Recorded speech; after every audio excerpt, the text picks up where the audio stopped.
आज कुछ नई और एक अलग भूतिया कहानी जिसका नाम है शीशे के उस पार।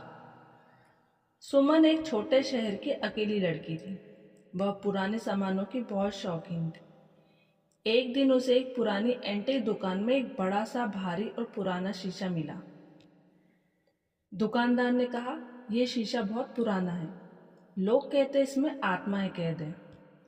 तभी सुमन हंसते हुए बोली, भूत वूत कुछ नहीं होता, और शीशा खरीदकर अपने कमरे में चली गई।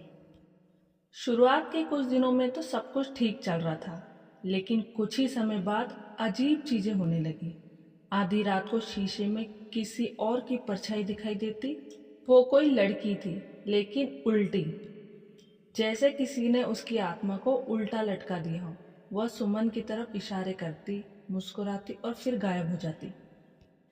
एक रात सुमन शीशे के सामने बाल बना रही थी। तभी उसकी परछाई ने अचानक आंखें घुमा ली। पर सुमन खड़ी खड़ी देखती रही। वो डर गई।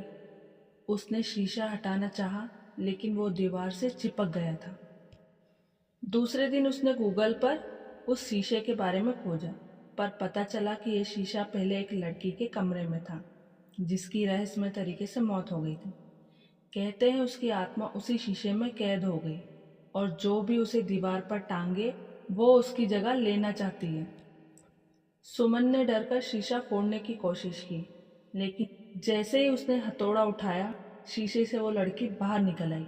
वो मुस्कुराती हुई बोली, अब तू अंदर और मैं बाहर।